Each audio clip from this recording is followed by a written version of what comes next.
heartily welcome Mangal Prabhat Lodha ji. His skill and with so much of traffic on the road, Mangal Prabhat ji was kind enough to come to us.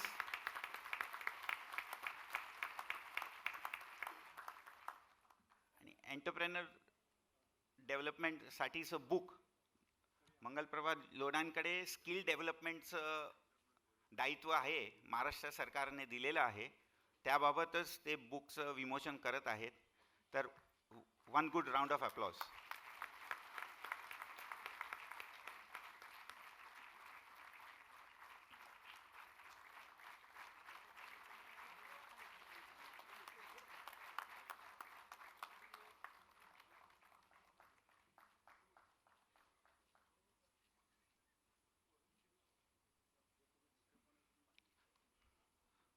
So dignitaries are to speak here, so I'll just finish. It was a stopgap arrangement.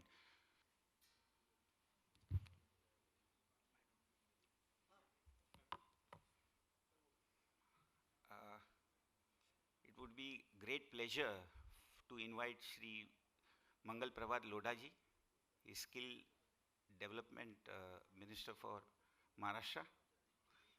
He's one of the young peoples to start in public service. So I would invite Shri Mangal Prabhat ji to say a few words. Thank you very much.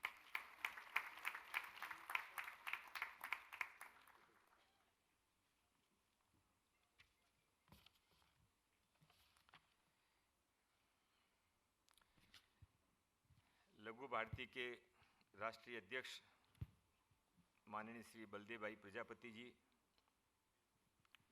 Maharashtra अध्यक्ष माननीय Shri Ravindra Vaidya ji, general secretary Shri Bhushan Marde ji, Mumbai president Shri Jayesh Dedia ji, expert committee head Ravleen Singh ji, Janak Bhaleria ji, माननीय श्री अरविंद सोनवणे जी, ताराचंद गोयल जी, गोविंद लेले जी, हमारे राष्ट्रीय संगठन मंत्री माननीय श्री प्रकाश जी भाई साहब, और बड़ी संख्या में महाराष्ट्र के कोने कोने से आए हुए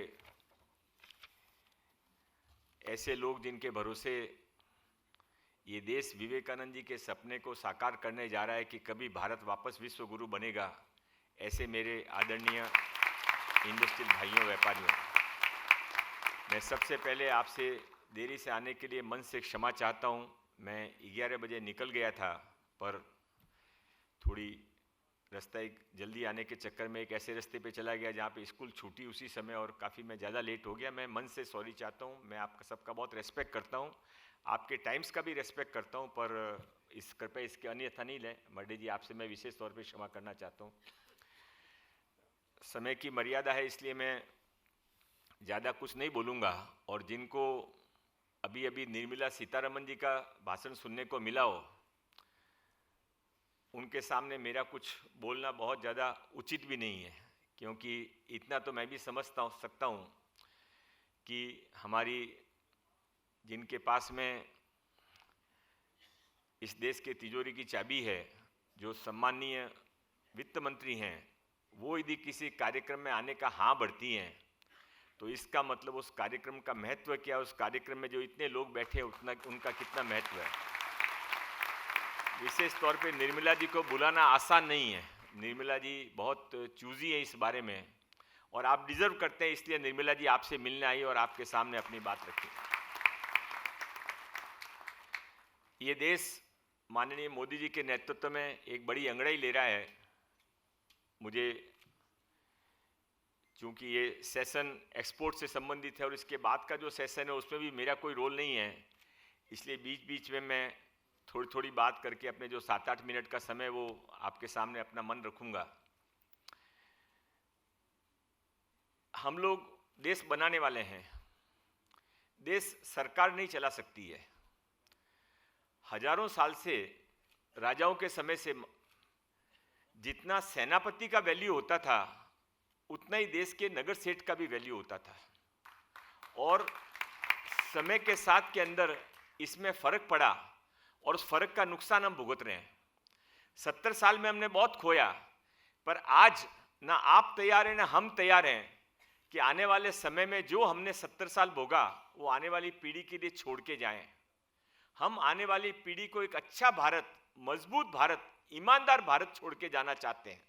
और इसके लिए सरकार यदि अपनी जिम्मेदारी पूरी करे, सरकार में बैठने वाले लोगों के मन में यह आए कि हमको केवल यहाँ पर सत्ता का सुख भोगने के लिए नहीं रखा गया है, हमें वास्तव में लोगों की समस्याएं हल करना और सत्ता के अंदर जो धर्म छुपा हुआ होता है वो धर्म का पालन करना, सत्ता का भी एक धर्म होता है।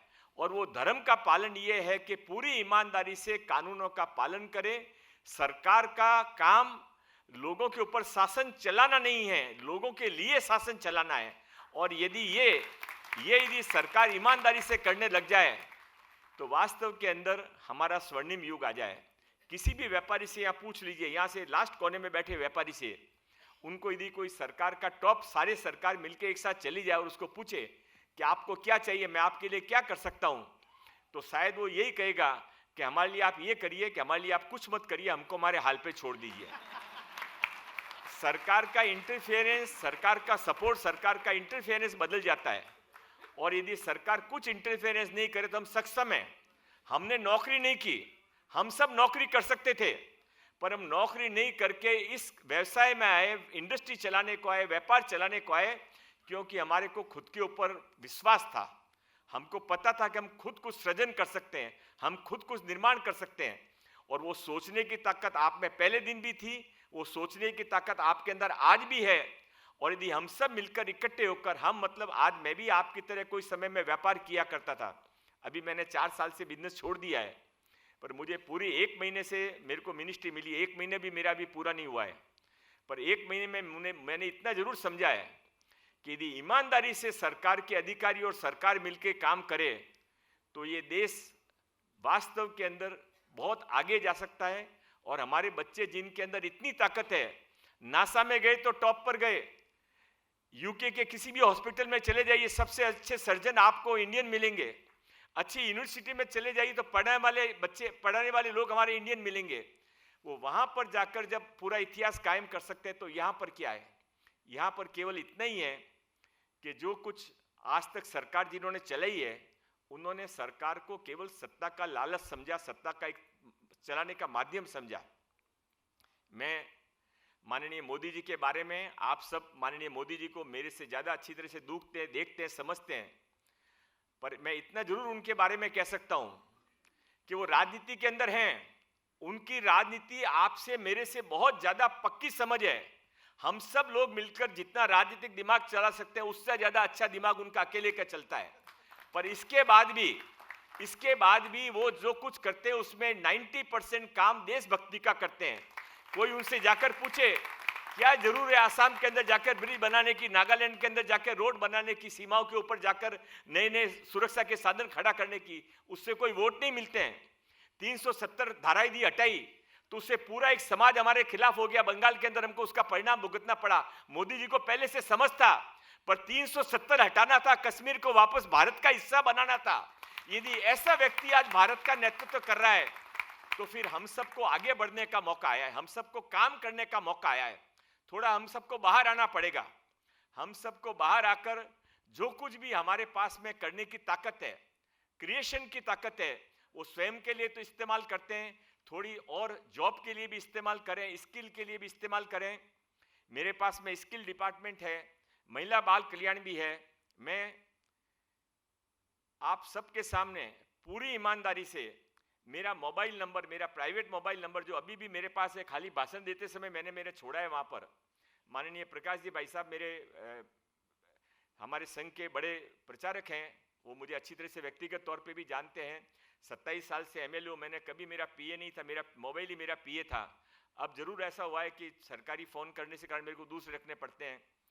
मैं चाहता हूं, यहां पर मुझे सम्मान दिया गया, आपने मुझे यहां बुलाकर मेरा सम्मान किया है, मैं इसको एक्नॉलेज करना चाहता हूं। और साथ में ये जिम्मेदारी भी स्वीकार करना चाहता हूं कि आज के बाद के अंदर आप में से कोई भी महाराष्ट्र के अंदर स्किल से संबंधित और रोजगार से संबंधित कोई भी आपको जिम्मेदारी लगे, कोई भी काम लगे, तो मेरा मोबाइल नंबर मैं इस मंच से आपके पास लिखा कर जाना चाहता हूं, 9820021592।